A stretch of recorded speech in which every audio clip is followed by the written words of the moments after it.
Nama saya Edi Budaya, nama budaya. Kenalin, nama aku Axel. Hari ini aku bakal ngepresentasiin ketua bidang, dan dewan penasihat aku.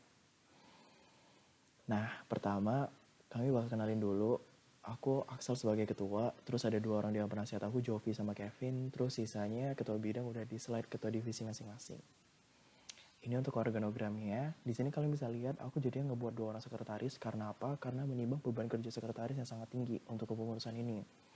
Satu sisi aku memilih Triani sebagai sekretaris 2 karena aku ngerasa sekretaris 1 sama sekretaris 2 tuh harus 2 orang yang saling dekat satu sama lain. Supaya mereka bisa koordinasi dengan lebih baik lagi. Mereka bisa bagi tugas dengan lebih jelas dan mereka bisa saling bantu satu sama lain lebih enak lagi kalau mereka udah pada dekat satu sama lain. Terus buat yang beda adalah sekarang kabit relasi di bawahnya itu cuma ada 2 divisi, yaitu kekeluargaan sama humas. Awalnya itu tuh ada 1 divisi lagi, yaitu adalah divisi harim. Cuma menimbang divisi kekeluargaan sama humas yang beban kerjanya sangat tinggi, takutnya nanti dari ketua bidangnya itu nggak bisa nge-handle buat ada divisi satu lagi, yaitu divisi harim.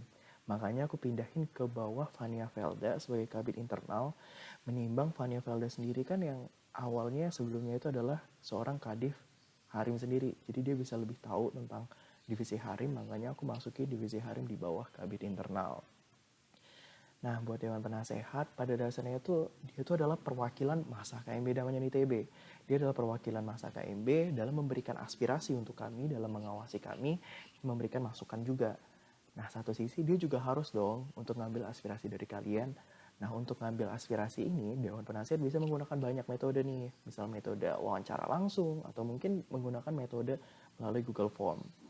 Nah, ketiga, dia tuh juga ngebantu ketua KMB namanya ITB untuk menanamkan nilai-nilai yang pengen aku bawain, yaitu adalah transparan, dewasa, dan kepedulian. Sama halnya dengan ketua bidang, dia juga berfungsi sebagai untuk menyalurkan nilai-nilai ini. Karena aku ngerasa ketika aku pengen menanamin sebuah nilai, itu harus dimulai dari kita-kita sendiri.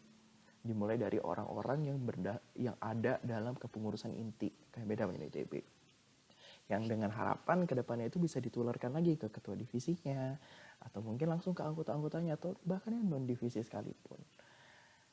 Satu sisi lain, ketua bidang ini berfungsi sebagai wakil ketuaku, perpanjangan tangan aku untuk ngawasin divisi yang terkait dan memberikan saran kepada divisi-divisi yang terkait. Habis itu kalau misalnya ada masalah juga, ketua bidang tuh ngebantu dalam menyelesaikan masalah tersebut, masalah kayak bidang ITB, masalah-masalah umum. Selanjutnya buat rencana kerja nih. Jadi rencana kerjanya itu aku deskripsikan sebagai hal-hal baru apa sih yang rencananya bakal aku bawa ini selama satu kepengurusan ke depan. Yang pertama, membuat amandemen ADRT dalam bentuk satgas. Yang kedua, deposito dana abadi.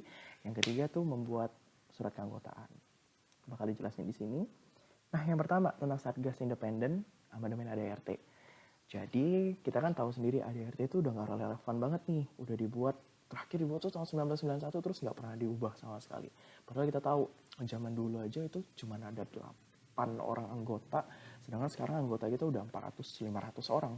Gimana itu bisa sama lagi? Apalagi di amandemen ADRT zaman dahulu itu belum di state secara jelas nih.